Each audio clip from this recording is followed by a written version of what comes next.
everybody, this is Jessica, the creator of Rebel Homesteading, and today we're going to make vinegar cheese. This is my test run video, just showing you everything here that we have set up, and I'm going to go through and show you what you need. You're going to need one large metal bowl or any type of big bowl that you can fit a rather decent sized colander in, either cheesecloth or in my case just a simple pillowcase. I'm too cheap to go buy the cheesecloth. You're going to want a measuring cup, some sort of acid. It can be apple cider, white, or lemon juice. I prefer white because it gives a more mild taste. You're going to want some salt, some butter, your recipe, thermometer. It's not necessary, but it is the most helpful tool, a spider, a large non-metal pot, and a long-handled spoon. Okay, we use raw milk. You can use goats or cows, and you can do it with store-bought milk. I just don't know what the results are because I haven't drank store-bought in like 3 years. So this is what raw milk starts to look like as you heat it up. And we're going to come over here and get our thermometer and take the temperature because you want to heat it to 180 degrees. Normally I stir while I take this temperature to get a more accurate temp.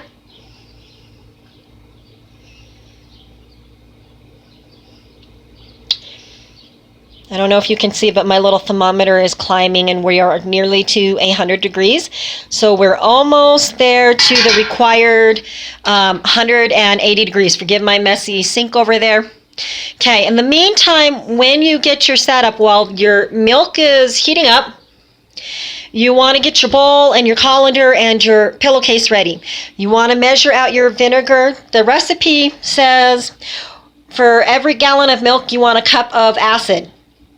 I find that with lemon juice, you're going to want that full cup. But if you use white or apple cider vinegar, you're going to want to have that for a gallon. I find a half a cup is plenty when you're using vinegar as your acid.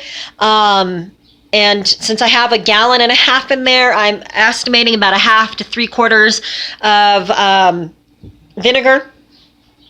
You're going to need a teaspoon or so of salt. I tend to, when I'm making it into the queso style cheese, I tend to use a little more salt. You can do it to taste. And you're going to need butter because I learned to make a slightly different vinegar cheese and heard about a different style and kind of invented my own version. And you're going to need about a tablespoon or so of this. It is helpful if you have a hook underneath your cabinet in one of the more sturdy spots to hang your cheese. You don't need it. It's just really, really helpful, especially if you want to get beyond the farmer's cheese and you want to start making things like mozzarella or hard cheese or anything like that. Okay, so in the meantime, we're just waiting for our milk to heat up. And in fact, let's come over here and start stirring it. The farmer's cheese, unlike most mozzarellas and some other cheese, is actually made from pasteurizing your milk first. That's when you reach, depending on where you get taught, anywhere from 160 to 180 degrees and above is considered pasteurization. Okay, it's where you kill all the little enzymes that are typically good for us because the type of cheese we're making, we don't want that. So we're just going to check our temperature.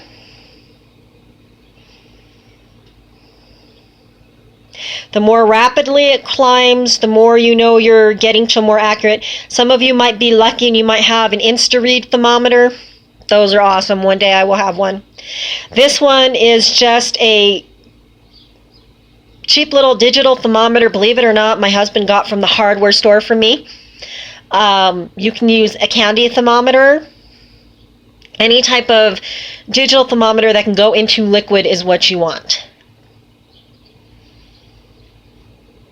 Okay, we're about 118-ish because we're kind of slowing down in our climbing. Okay, this is the longest part of the cheese making process with farmer's cheese, is just heating it up to the required 180 degrees. Okay, I tend to put it on my power burner and have it on high or close to high because I'm impatient and it doesn't burn the milk as long as you're standing around and giving a good occasional stir. Regardless if you have it on a power burner or not, you're going to want that.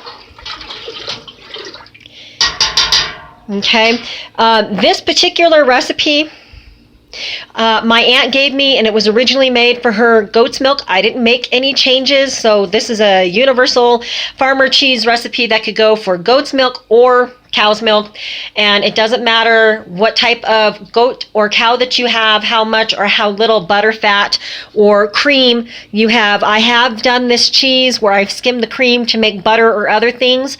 I tend to leave it more whole because I like the flavor of cheese made from whole milk rather than skimmed milk.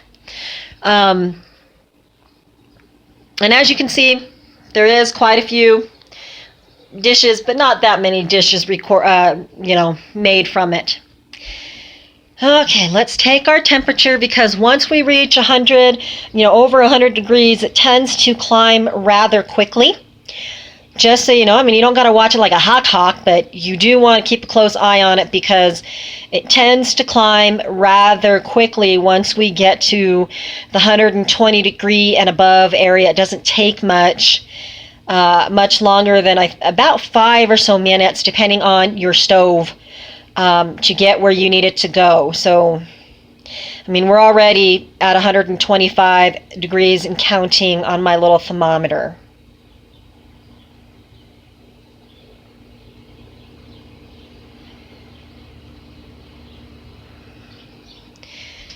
Okay.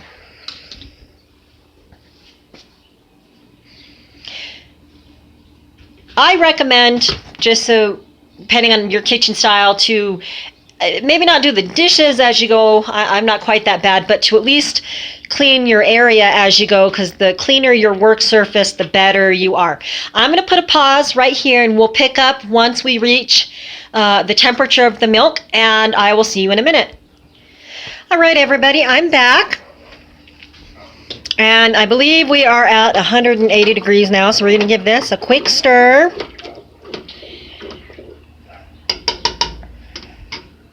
We're going to stick our thermometer in.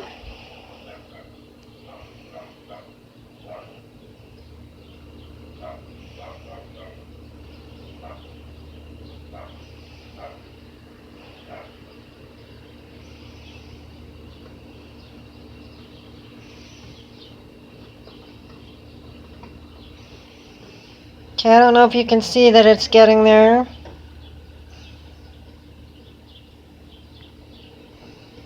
And we are there. So we are going to turn off our fire. And the next thing that I recommend is that you remove this from heat. So give me 1 minute. All right, we're going to remove it from heat because we don't want to continue to cook our milk. So now I'm going to take my acid and I'm going to pour it in, okay? And once I do that, I'm going to take my long spoon. You can see that the color changes. And I don't know if you can tell, but it's starting to become more liquidy, watery. Can you guys see through the bubbles there, all the curds? All those little white floaties, those are called curds. And all this more clearish liquid over here is called the whey, okay? So now that we've done that, I'm going to transfer my pot. Okay, as you can see, I have a trivet underneath, and I've transferred my pot. I put it right next to my colander and bowl and scooted my colander over. I'm going to take my little spider thingy, and see, there's your whey.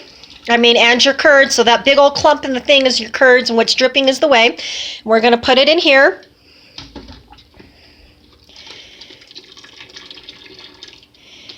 And as you can see, it is really hot.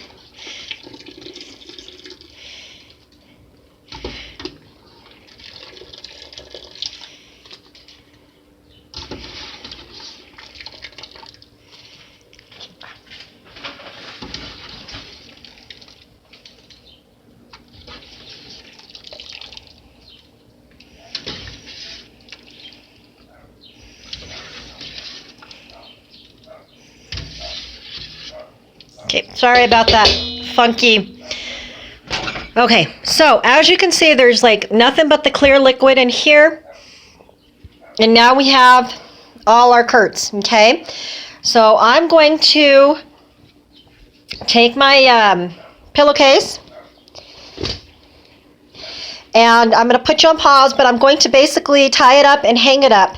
But I just moved this for a minute so that you can see the reason why I like the spider is because you get less weight. So if you don't have a hook, this is going to be the most effective way to do a bowl drain. So if you're a bowl drainer, this is as far as you need to go right here, and you let it sit for as long as it needs to. And then once it gets to the dry consistency that you're looking for, if you want a softer cheese, you want more whey. If you want a more drier cheese like queso, then you're going to want less whey, okay, inside your thing. Okay, just give me a second and I will show you what it's like for when you hang cheese. Okay, so this is what hanging cheese looks like. So you can see I've just tied mine in a knot because I'm lazy and I don't want to put string and use string all the time. So I just tied my pillowcase in a knot and hanged my the crook of my knot on the hook. And this is what it looks like when it drains. As you can see, farmer's cheese drains pretty quickly, especially when you use a spider-like. Now, if you are just going to dump from your pot into your colander, then it's going to have much more whey dripping down and your bowl is going to be much more full. You're also going to notice that I really don't dump my whey, okay? First off, I know this is going to sound like common sense, but you don't want to dump that hot liquid down your drain that hot because it'll ruin your pipes. But that being said, I don't know if I'm going to need to put any whey back in, because if I forget about this or thinking that I needed to be drained longer than it did, then I want to be able to put a little more whey back in. There's one tool that I forgot to tell you about that's very helpful, and that is a pastry cutter, okay? I know it sounds really odd to use a pastry cutter in cheese making, but I will show you in a minute why. Okay, I'm going to put it on a pause here, but if you're in a hurry like I am today in making your cheese and you've like done this a couple of times, okay, because it's hot, you can kind of squeeze out, okay, I suggest being very careful because this is very hot, but you can kind of squeeze it out to activate, you know, your whey draining a little quicker, okay. I will see you in just a minute. Okay, we're back, and all I did was take out my colander and pour what little whey was in here back in here, okay? So this is what it looks like by the time it comes out of your cloth, okay? Oftentimes it'll clump up like this, and you might have an occasional little piece. So as you can see, it's very easily breakable. It's a very crumbly cheese, and right now it just tastes like cooked milk because we haven't added anything to it, okay? So if you wanted to make cottage cheese instead of just this vinegar cheese, you're going to take your pastry masher and you're going to cut up your cheese.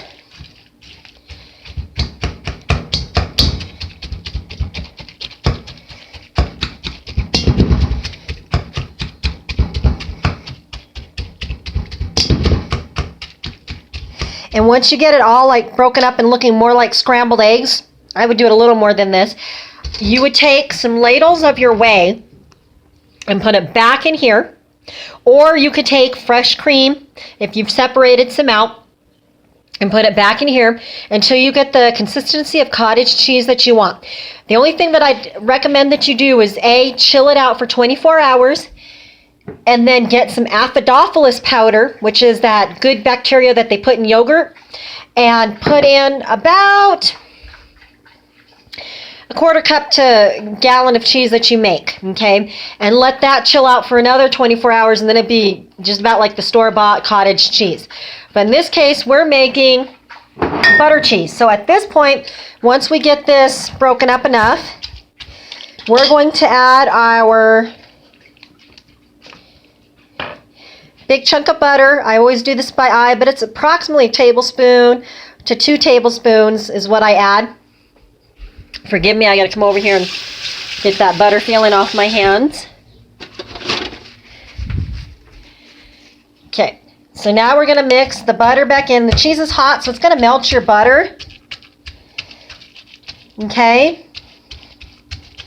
And then once you get that done, we're gonna add our salt. You want a teaspoon of salt per gallon of cheese that you make, okay?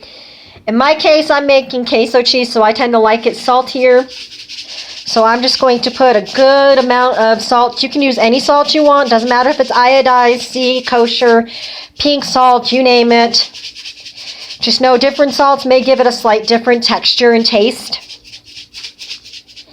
Okay, this really is by taste, on the salt. And I'm going to put it on pause so I can get it to where it needs to be, and then I will show you the process from there. All right, we're back.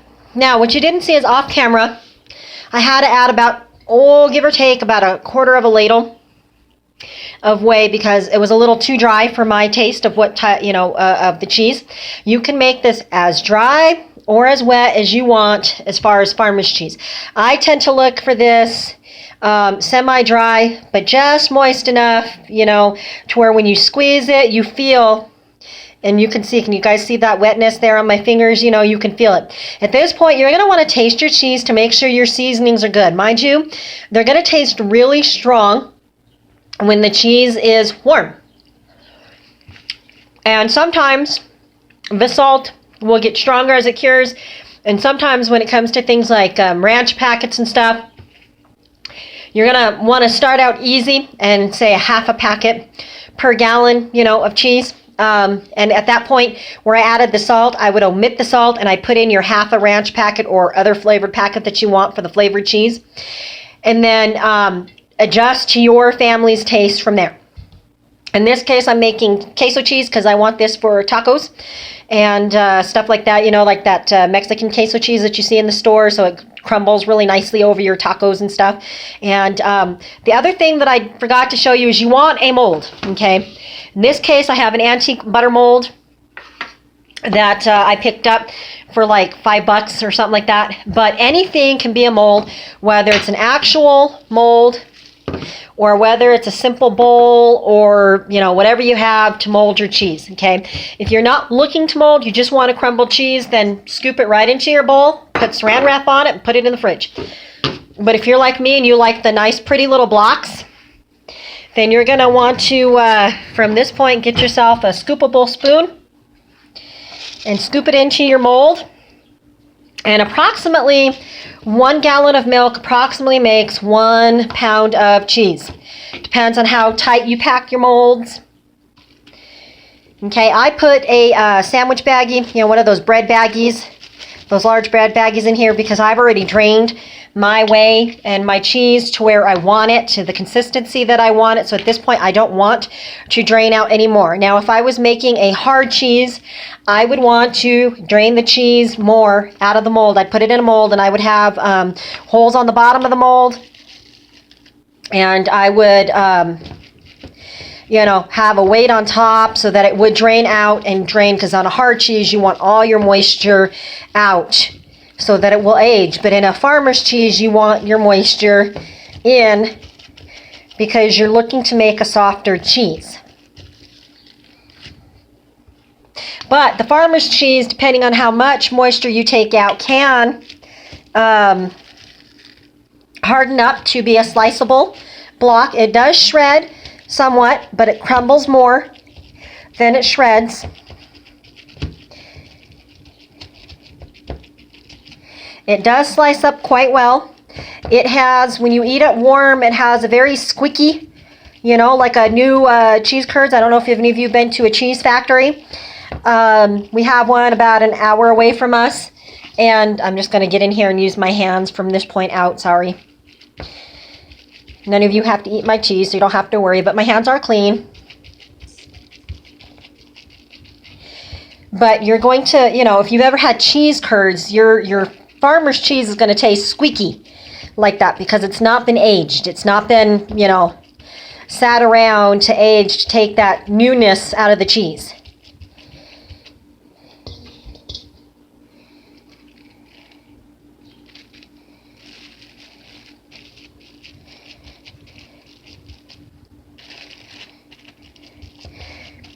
Okay, so as you can see, once we get near the top, we are going to continue to pack it in. I tend to pack mine in really, really well as far as I can. Now, mind you, I did make 1.5 gallons, so I'm going to have some leftovers there. of which I'm not going to mold. I'm just going to put it in a bowl. Okay, once you start getting to the point where you're overfill, what I do to see if I need to pack more is I'll take my, you can do this with Saran Wrap too if you don't have these dollar baggies. And you fold it over and you take some sort of weight. In my case, I have a top. And you're going to push down. Okay? And you're going to do that. Okay, so I can't really pack too much more in. It's pretty well packed. So at this point, you're going to take whatever's left of there, and I'm going to put it in here a little bit later. Okay, and what I do at this point is I twirl up the baggie. Or if you have Saran Wrap, you're going to fold it over. Okay, I tend to try to get as much air out as possible. It's quite interesting trying to do this one-handed for you all. Okay, and then you're going to flip over. I kind of tend to push down one last time because I'm about to unmold it. And you just lift up, and there is your block of cheese. Okay, at this point, you can either put it like this in another bag, or if you're like me and you're going to use it with the next couple of days, just put a piece of tape right there to hold it shut, and then put it in your fridge. You're going to want this to chill out for at least 8 hours, but 24 is way better to let it chill all the way through and firm up. Okay, but that's it. That is your vinegar cheese. It's as easy as that. It only took me 30 minutes from start to finish to drain this. Now, as far as draining goes, that's going to depend on your day.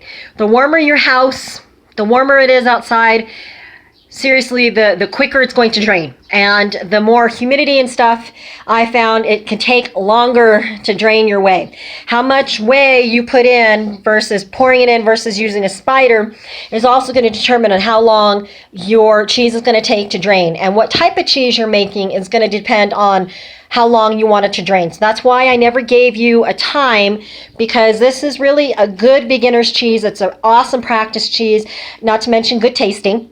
The queso flavor that I just made, where it's a lot more salty than it typically would be, and my ranch flavors, and my family, we tend to use a whole packet to a gallon because we like the ranch flavor in the cheese.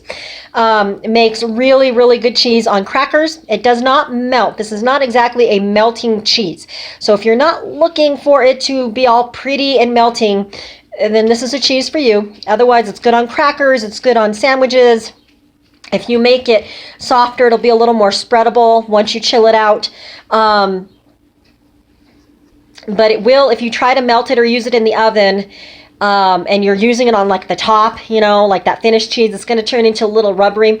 But if you use this and make it like it is and just slightly wetter, you can use it like a ricotta in lasagna. We do that all the time. Rather than spending the expensive money on ricotta, I'll just make this wetter, and I'll use it as ricotta in my lasagna rather than actual ricotta cheese. And it does really well in between sauces and layers. It stays, you know, lumpy like a ricotta cheese would, and doesn't turn rubbery as it goes through the oven. So if you guys have any questions, just let me know, and I'll be happy to answer them. I will attempt to